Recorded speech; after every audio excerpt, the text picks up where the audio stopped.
Good day viewers, thanks for stopping by on today's analysis video of American Beauty, which is now my second analysis video. This is absolutely one of my favourite films, and over the years, having watched it many times, the level of detail this film has to offer is quite astounding. So I've decided to give my full thoughts on the film, looking at all elements, including performances and cinematography and all that stuff. This will be exploring the entire film, so if you haven't seen it yet, it may be best that you don't watch the entirety of this video. Either way, enjoy the video folks. I think you just became my personal hero. Our story opens to the voiceover of our central character, Lester Burnham, played by Kevin Spacey, telling us he is dead. The camera swoops down from the clouds, looking at suburban streets rode with trees shedding their leaves. Then we meet Lester, a middle-aged man with a wife, teenage daughter, who lives in a comfortable house and has a mundane office job where the hierarchy of employment is very clear. Lester, for the first section of the film, appears exhausted, worn down, and ultimately disappointed with what his life has turned into. He has a sarcastic streak to him, which Kevin Spacey is only all too good at expressing with his sardonic wit. But overall, he feels totally trapped and ready to burst with his surroundings. This then brings me to one of the main points I want to make about the film. Lester is the ultimate embodiment of the midlife crisis. Whoa. Put a little more in there, cowboy. On another note, he also represents the crisis of the American dream, which we will get into more fully later. One of the reasons the film became so popular was just because of how well we can identify with his situation. Whether you're 20 years old or 50, the emotions he goes through is something that is growing more relevant as time goes on. Regrets and lost time and feeling trapped in a metropolitan life. The framing of characters and other elements of the cinematography and mise-en-scène are what really reinforce this and set the tone moment to moment. There's the shot of Lester's reflection on his computer screen with the pieces of data on screen looking like the bars of a prison cell. This is such a quick moment but communicates so much information. He is trapped by numbers and letters in his workplace, which can further be seen how oppressive the field of business technology in his workplace is.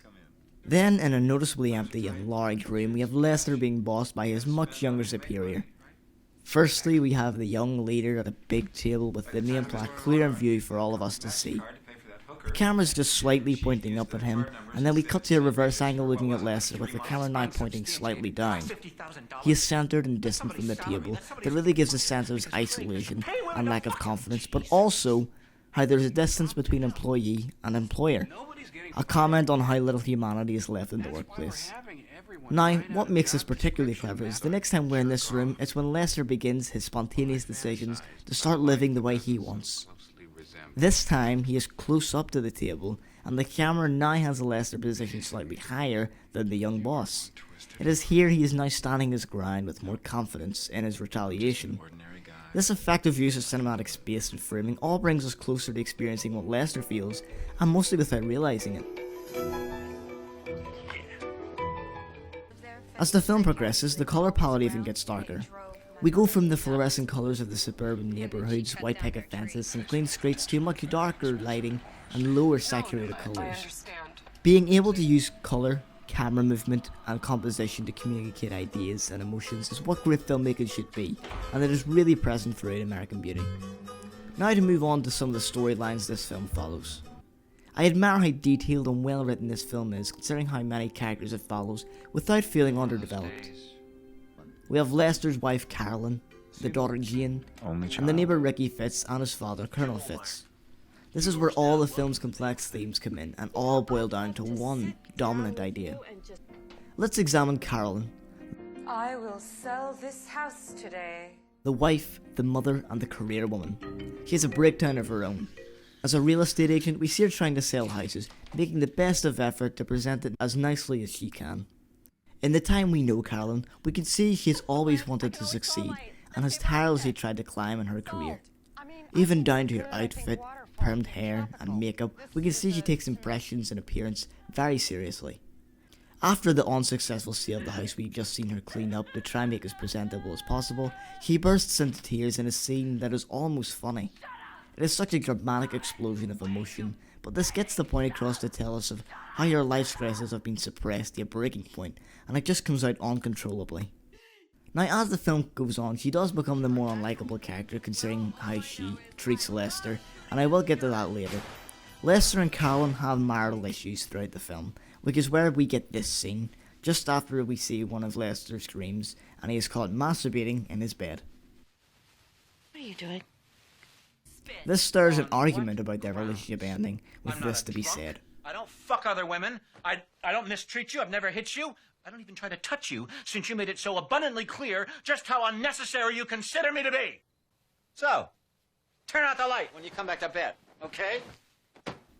The film is mostly about Lester, so in this victory we root for him because he is again standing his ground. But looking over to Carol, she goes on to cheat on Lester, and we see many other quarrels between the two of them, but we're always usually in Lester's favour. However, I think the film does a good job in trying to not judge her decisions. She's made bad ones, and regrettable choices, as most people have. Whoa. You are so busted. Then we have the teenager of the family, Jane. Within the first 5 minutes of the film, we know this character already. We see her looking at breast augmentation on the internet as she looks at herself in the mirror.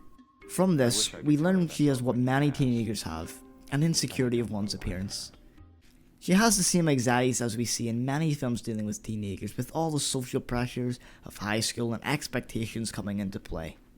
Her story is about accepting who she is, what she wants, and not to live her life just to satisfy such expectations. This journey is helped with the neighbour young Ricky Fitz, who we know very quickly is a quirky and quite an odd person. Moving on to him, he has emotional baggage of his own. His retired homophobic father dominates his life decisions, and his mother is mentally ill, which is never fully covered in the film but is present in the scenes she's there.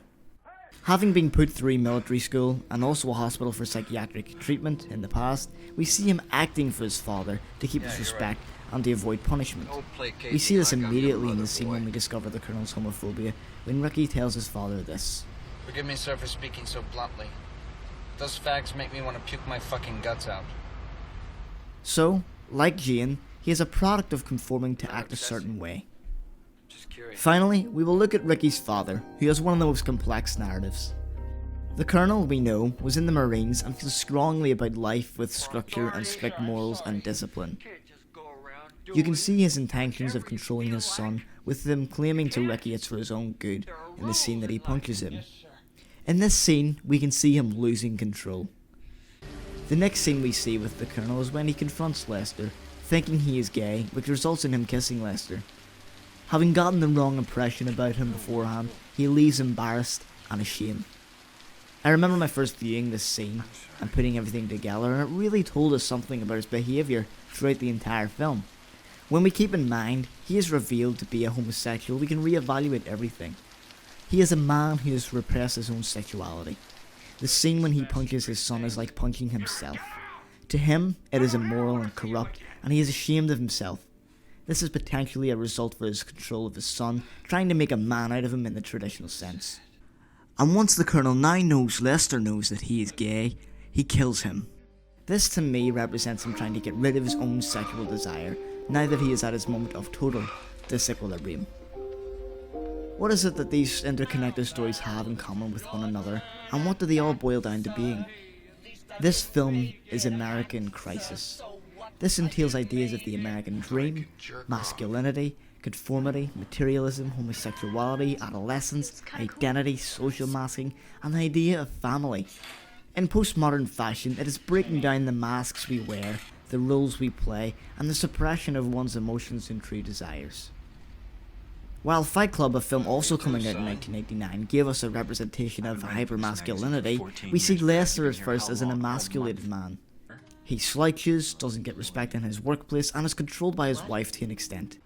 Now, one of the things that leads to his sudden crisis is his sudden infatuation with his daughter's friend Angela.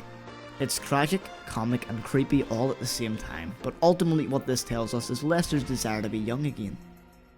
This ties in with his regrets, leading to his life changes to what he feels he missed out on. So, he begins trying to engage her attention, which leads to lifting weights and running.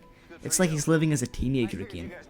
One of the biggest themes of the film is an emphasis on physical appearance, which we looked at with Jane's low self-esteem, but Angela is the character who also shows what problems can stem from this.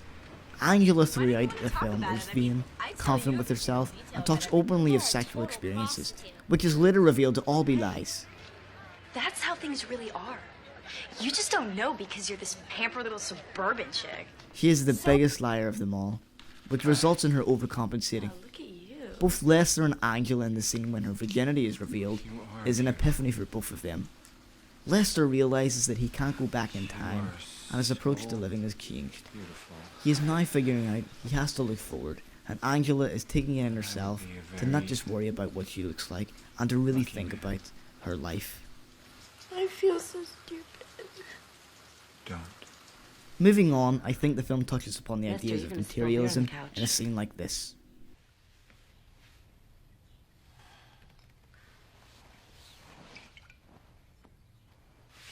So what? It's just a couch. This is a $4,000 sofa upholstered in Italian silk. This is not just a couch. It's just a couch! This isn't life! This is just stuff. And it's become more important to you than living. Well, honey, that's just nuts. Again, Fight Club looks at the way we fetishize commodities in Western society, and here American Beauty is taking a stab at it, Man, reinforcing the I'm Americanness of the exhausted story. just watching her. And to talk of Americanness, the always film like almost this. parodies the traditional used to be family happy. unit, and I think one of the best examples is the second dinner We scene. used to be happy. The camera is distant at first, showing us the candlelit table full of food and decorative silverware and china plates. Lester and Carolyn are at either end of the table, which is also clever because at this point in the narrative they become very emotionally distant. Jane enters the room and sits in the middle, and this scene is all too familiar. It's an image of the family, but it all goes to dysfunction. They argue, and then Lester, to claim authority at the table, throws his plate at the wall. Another victory for him, in a scene that's hard not to laugh at. One of the major themes we cover though is sexuality, which is something present in Alan Ball's other major creation, 6 Feet Under. Being gay himself, he approaches the idea with sensitivity, which is clear in both works. We must consider how America was, and still is, a majorly Christian country that in the past has scorned homosexuality. This then brings me to the point that the Colonel is also a product of his time. He could even represent the old America. And because he grew up in a generation of sexual repression, he has had his own crisis. So the film doesn't justify his actions, but it does explain them. Then we have the upcoming generation with Jane, her friend Angela, and Ricky.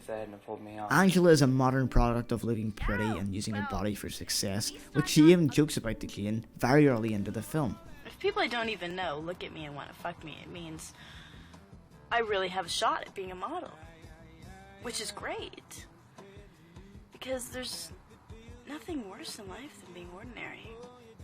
Jane, as mentioned, feels she isn't pretty enough, so overall this represents adolescence in crisis. And what then does that mean for the finale of the film? What does it all mean? No, I'm fine. On a first viewing, the last 25 minutes of the film is so tense and everything comes together so well between the stories. The atmosphere becomes more brooding, with the colours becoming darker and the tension building emotionally. There are many interpretations of the ending and what this film communicates as a whole. We are shown Lester being shot in the head and soon discover it was the Colonel, which of course ties into his themes of hiding his now exposed sexuality. However, the film opened to Jane commenting on telling Ricky to kill her father, even if this was a dark joke. Then we see Carolyn with the gun, which altogether builds the tension into the bloody climax. What is beautiful about the ending, as unhappy as it appears on the surface, the last 5 minutes of the film shows Lester at his most satisfied point. In his transformation, he has explored what life is all about, making decisions for himself, so the film does end on an optimistic note. Lester may have died, but he died happy, and this is reinforced with his voiceover, reminding the audience he is looking back at his life and appreciating the little moments that brought him happiness. On a philosophical level, it makes it one of the most bittersweet endings that Hollywood has to offer, making its audience question their own relativity to the world and the choices that they make. To wrap up, I'd just like to say how much I admire the crew of this film. Alan Ball's script and Sam Mendes' careful direction doesn't make us deliberately hate the characters and instead shows them all as people who, like everyone, are flawed. Even with the Colonel, who is our somewhat villain in the story, we give an explanation to his behaviour, and while we might hate him, we do have some sort of pity for him too. He's almost a tragic figure. American Beauty is such a powerful viewing for me, and every time I see it, I do notice the small details in the frame that add to the narrative and set the tone, even if we aren't conscious of it at all times. What is most beautiful about the experience of watching this film is that anyone can relate to the characters. They share traits in all of us, and you may find yourself having more in common with the character who's older, younger, or different gender. The film makes you reflect on Western society, where it has taken us, and the human condition. American Beauty manages to communicate many of its complex themes in just 2 hours, which is incredible. This is an example of great storytelling, and it's definitely a film I will constantly be revisiting. It's too much. My heart fills up like a balloon that's about to burst. Thank you so much everyone for stopping by. I love talking about my favourite movies, and American Beauty really does hold a place in my heart. I would love to hear your thoughts on the film, what you think of my critique, and also a critique of your own, perhaps even to the interpretation of the ending. So thanks a lot for watching. I hope you can check out my other analysis video and some other things that I've been uploading recently. Thanks a lot for watching everybody, and I will see you next time.